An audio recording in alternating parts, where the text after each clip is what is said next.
Peace, everybody. Speak Science Boxing Academy. We'll be back with a video. All right, man. So everybody been talking about Jake Paul. They don't like him, but they do respect the fact that he carried Mike Tyson. At least he knocked him out. And during the post fight interview, the post fight conference, one of the reporters asked him like, did you take the foot off the gas? Like, did you carry him? And Jake Paul responded saying that he did. They at first he did wanted to hurt Mike for Mike slapping him during the weigh-in, but you know during the fight he starts realizing all that stuff didn't matter, and he just wanted to get like a 8 round victory. He didn't want to knock him out of respect, and I don't buy none of that at all. Dude was trying his best to knock him out at a certain point, and the simple fact that he couldn't just goes to show you how good he really is. You got a numb 58-year-old who couldn't even like basically move, still landed or still lasted 8 rounds with someone who's supposed to be a quote unquote great boxer. I'm not buying it at all. And a lot of fighters talking about this too. And they say the same thing that I was saying too, because Jake kept trying to fake Mike to the body and then catch him with the overhand, but Mike wasn't catching the bullet.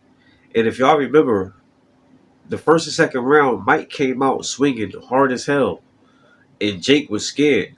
Like, y'all can go back on my channel. I called the fight live. I did a live commentary for the fight. I did that for the main and the co-main. And at first, the first 2 rounds, I was cracking up laughing because I'm like, oh, Mike back out to his old tricks, and Jake looking real scared. Well, Jake didn't. Jake still had that scared in round 3, 4, and 5. It wasn't until like the middle of round 5 and 6 and everything that he started realizing that Mike wasn't like really doing anything. So then he started trying to, fade to the body and come over top a little bit. But even when he was doing that, he would do it and move right back out. And that's probably why he didn't catch Mike before his real hard shots. Because every time he went in, he would still come back out in fear of Mike still coming at him with something. So when I see people saying this stuff, I'm like, y'all giving dude too much credit, and now he got something to try to run with, saying that he carried Mike, which in reality, like let's humor him and let's say he did quote unquote carry Mike. Well, even if we did want to believe you, you done gave the element of surprise away, saying that you did.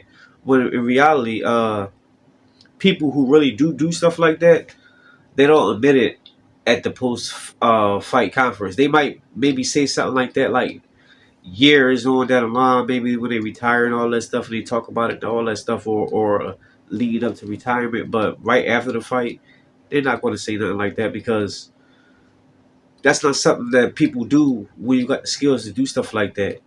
And plus, when you do carry people, you do it from inside, and you do it with conviction. Like as I said, dude was scary the whole entire fight. Like Jake's face was looking real shook. That's not the face of someone who carried someone during the fight who seemed confident enough they can knock him out and do well. So I'm just going to carry you and coast through an 8 round decision. That's not the face of someone who do that. And if any of y'all actually stepped in the ring, y'all would know that. Like that's not something that you do. He would be right in the pocket, and he'll be rolling with them shots and dipping and coming with his own. He won't be just trying to jab and hit him with some dumb shit and keep on moving. He just kept on like trying to jab to the body, fade over top, and try to come with the overhand right and be moving while he doing it. And he'll just be jabbing and jabbing. That wasn't, although a jab is good in a boxing match, but the way he was doing it, it just wasn't conviction of someone who carries someone in the fight. So I'm not actually buying all this stuff. Dude was actually just scared, and he was scared that Mike Tyson knocked him out. I would be surprised. He was just as surprised that he lasted eight rounds, just like Mike Tyson did. To be honest with you, and I'm sure his family probably said the same thing when they got home behind closed doors. Like y'all gotta understand, like this shit ain't no game.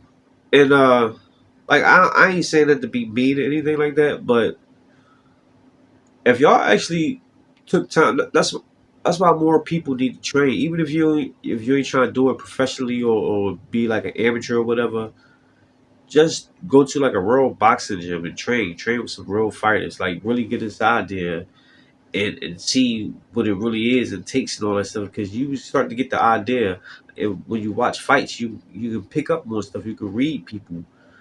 Sometimes you might be wrong, but 9 times out of 10, because you got that experience and you've been inside there before, you understand exactly what's going on. And when I read Jake's entire body language during the fight, it just struck me as fair, 8 round or 6 round. All right, old head, like he ain't really doing nothing. All right, let me try to pick up a little bit. Okay, he's still there. All right, let me just coast through an 8 round decision then. We just just keep jabbing everything, move around, all that stuff. He can't really do nothing. So all right, let me do this and try to do little dumb stuff so I get knocked out.